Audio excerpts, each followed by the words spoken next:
ሶሊያና ሰርካዲስ ውጪ ለመዝናናት ይዛት ትወጣለች። አባቷን በምንም ብላ አስፈቅዳ በፍጹም ሶሊያና እቤት መውጣት እንደሌለባትና ከክፍሏም መንቀሳቀስ እንደሌለባት ቢነግራትም ሶሊያና መሄድ እንዳለባት ሰርካዲስ አጥብቃ ለወንድሟ ትነግሯለች።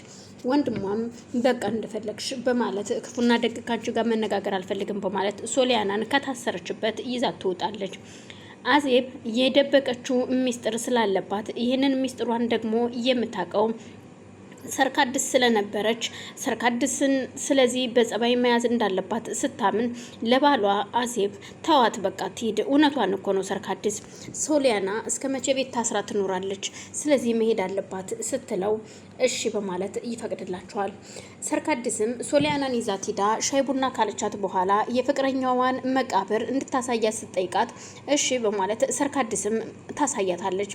ሶሊያናም እጅግ በጣሙን አዝና ስለነበረ ተመልሰው የሆነ ካፌ ቁጭ ብለው ጁስ ምናምን እንጠጣ በማለት ቁጭ ብለው እየተዝናኑ እየጠጡም እያለ ስለና አዜብና ፓንዶራ ክፉነት ምን እንደሚያደርጉ በእሷ ላይ ትነግራታለች።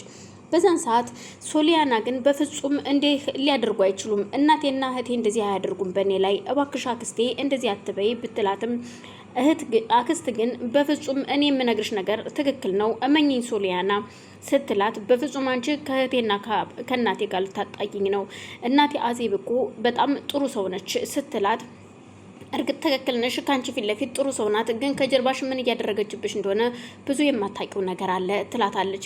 የሶሊያናን ወላጅ እናት በሰራተኝነት እዛ ቤት ገብታ የሶሊያና አባት እንዳስረገዛትና ሶሊያና እንደተወለደች ስታቅ እናም ደግሞ አዜብ ይሄንን ጉድ ስትሰማ ነበረ የሶሊያናን እናት በጥፊ ስትመታት ድንገት በድንጋጤ ትወርቅና የሶፋው እግር ይመታታል። በዛን ሰዓት ነበረ የሶሊያናን እናት ህይወቷ ያለፈው። ይሄንን ሚስጥር የምታውቀው ሰርካዲስ ብቻ ነች። ሰርካዲስ ደግሞ በሰዓቱ እዛ ቤት ስለነበረች በቪዲዮ ማስረጃ ይዛለች። ያንን ቪዲዮ ይዛ አሁን ላይ የምታስፈራራቸው እንደፈለገች የትም ትሂድ የትም አዜብን እያስፈራራች ገንዘብ እየተቀበለቻት ይብን ዱባይ እንኳን ልደቴን ላከብር እሄዳለሁ ስትላት አዜብም እሺ በማለት ያለ የሌላትን ገንዘብ እያሟጠጠች እየሰጠች ዱባይ ድረስ ሂዳ ትመጣለች። ስለዚህ አሁን ላይ ደግሞ የያዝኩትን ሚስጥር ቪዲዮ አወጣዋለሁ፣ አንድ ነገር አደርጋለሁ ብቲ እነግርሻለሁ፣ ሚስጥርሽን አውጥቼ አጋልጥሻለሁ ትላታለች። የሶሊያና አባት ደግሞ የሶሊያና እናት እንዴት እንደሞተች የሚያውቀው ታሪክ የለም። ይህን ነገር ግን ደግሞ ከሰማ እውነት ይገለናል በማለት አዜብ ልጇ ለምን አክስቴ እንደምታስፈራራሽ ሁሉ ነገር ልትነግሪኝ እፈልጋለሁ ማወቅ አለብኝ ስትላት እባክሽ የኔ ልጅ ምንም ማወቅ አያስፈልግሽም ትላታለች። አልገባኝም እናቴ፣ አክስቴ ምን አይነት ቪዲዮ ይዛብሽ ነው የምታስፈራራሽ? የሆነ ቪዲዮ እንደያዘችብሽ እኮ ስታወሩ ሰምቻለሁ። ስለዚህ አሁን ደግሞ እኔ ደርሻለሁኝ፣ ለእኔ ልታማክሪኝና ልትነግሪኝ ይገባል። ይህን ነገር ብቻሽን በጭንቀት እንድትሞች አልፈልግም፣ እንደማግዝሽ ቃል እገባልሻለሁ በማለት ብርዶስ ለእናቷ ለአዜብ ስትነግራት እናቷ አዜብም እዩልሽ ልጄ አንድ ነገር እስከዛሬ ረጅም ጊዜ ሆኖኛል ይህንን ሚስጥር ደብቄው እየኖርኩትኝ የሰው ህይወት በእጅ ጠፍቷል ስትላት በጣም ትደነግጥና ፍርዶስ ቆይ ምን እያልሽ ነው እናቴ? አዎ የኔ ልጅ የሶሊያናን እናት በባሌ ላይ ማገጠች፣ መማገጧን ሳቅ ነበር ተናድጄ በጥፊ የመታኋትኝ። በዛን ሰዓት ይኸው ከሷ እንደመወለዷን ሳቅ በጣም ተናድጄ ስለነበር በጥፊ መታኋትና በዛን ሰዓት ነበር ሶፋው ላይ ወድቃ ሶፋው ስለመታት ህይወቷ ያለፈው። ይሄን ደግሞ ያን ጊዜ ደግሞ ሰርካዲስ እዛ እኛው ጋር ስለነበረች ቪዲዮ ቀርጻ ነበረ። ቪዲዮ ቀርጻ ቪዲዮን ማስረጃ ይዘዋለች። ስለዚህ እኔ መግደሌን ታውቃለች ና ይህን ቪዲዮ ይዛ ነው የምታስፈራራኝ። እናም እሷን በጣም ትናደድና እና የሶሊያና እናት አንቺ ነሽ የገደልሻት፣ አስቤው ሳይሆን ልጄ በሳቱ ተናድጄ ነበር የገደልኳት፣ እንደዛ ያደረኩትኝ በእውነት አስቤበት አይደለም በማለት ስትነግራት ልጅቷም አክስቷን በሆነ ነገር አድርጋ ስልኳን ተቀብላት ቪዲዮን እንደምደልተው ቃል ገባልሻለሁ ብትላትም በፍጹም እሷን በምንም ነገር ልናታላት አንችልም፣ በጣም ከባድ ናት አክስትሽ፣ ሌላ ማስረጃ ሊኖራት ይችላል፣ ስለዚህ በቃሏም ልትናገር ትችላለች፣ ማስረጃ ከሌላት ችግር እኮ የለውም፣ በፍጹም ልጄ የማይሆን ነገር ነው ትላታለች።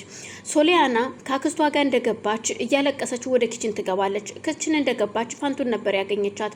ምን ሆነሽ ነው ሶሊያና ዛሬ ደስ የሚል ውሎ ነው አይደል ሁልሽ የመጣሽው ስትላት አዎ ግን እዩልሽ ፋንቱ አክስቴ ከእናቴና ከእህቴ ጋር ልታጣላኝ እየሞከረች ነው።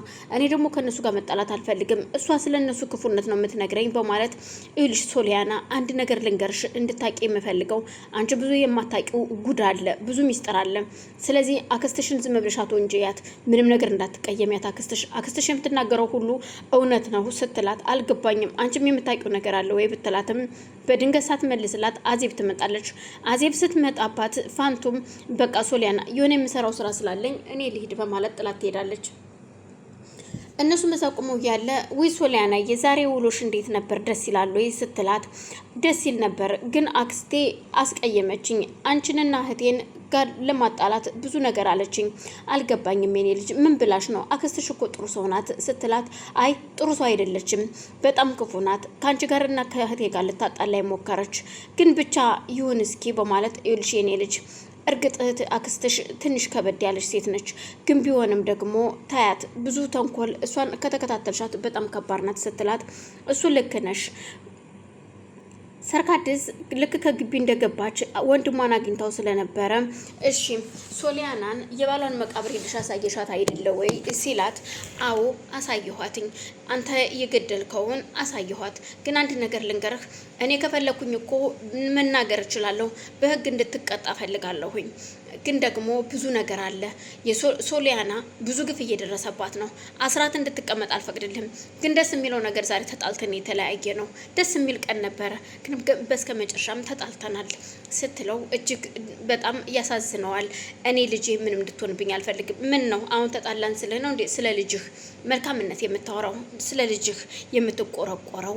አንድ ነገር ልንገርህ ወንድሜ፣ ብዙ የያዝኩት ሚስጥር አለና ይሄንን ሚስጥር አውጥቼ ከተናገርኩኝና ወደ ህግ ከሄድኩኝ ሁሉ ቤተሰቡ ተጠራርጎ እስር ቤት እንደሚገባ እንዳትጠራጠር። የሶሊያናን እናት እኔ ነበርኩ እዚህ ቤት ለሰራተኝነት ያመጣኋትኝ። ገባህ? ግን የሶሊያና እናት እንዴት እንደሞተች በደንብ አውቃለሁኝ። መቃብሯን ራሱ ዛሬ ላሳያት ነበረ፣ ግን ደግሞ በዛን ሰዓት ተናድጄ መቃብሯን ሳሳያት ካለቀሰች በንዴት እናገራለሁኝ ብዬ ነው ሶሊያናን ወደ መቃብር ያልወሰድኳትኝ። ገባህ? በማለት ከወንድሟ ጋራ እጅግ ይታጣላለች። ከዚህ ቤት አስወጣሻለሁ፣ በጸባይ የምትኖሪ ከሆነ ኑሪ በማለት ውህቱን ሲያስፈራራት በፍጹም ስለ ቤትህ ነው እንደ ቤት ግን ከሆነ ጥዬ ልሄዳለሁ፣ ምንም ችግር የለውም በማለት እሷም ወደ ውስጥ ትገባና ከገባች በኋላ ቀጥታ ወደ ሶሊያና ክፍል ነበር ሄደችው። ሶሊያና ክፍል እንደሄደች አክስቴ ባክሽ አሁንም ስለ እህቴና ስለ እናቴ ልትናገሪ ከሆነ በፍጹም አልሰማሽም ስትላት ሶሊያና የኔ ቆንጆ አንቺ ትክክል ነሽ፣ እኔ ብዙ ነገር አጥፍቻለሁ፣ ይቅርታ አድርጊልኝ። አዎ እናትሽና እህትሽ ጥሩ ሰዎች ናቸው። ከዚህ በኋላ ላስቀይምሽም ሆነ ምንም ላደርግ አልፈልግም፣ ይቅርታ እንድታደርጊልኝ እፈልጋለሁ በማለት ይቅርታ ጠይቃት ተቃቅፈው ይሳሳሙና ቁጭ ብሎ ይወያያሉ። ፋንቱ የፍርዶስን ክፍል ለማጽዳት አልጋዋን ለመነጣጠፍ ስትገባ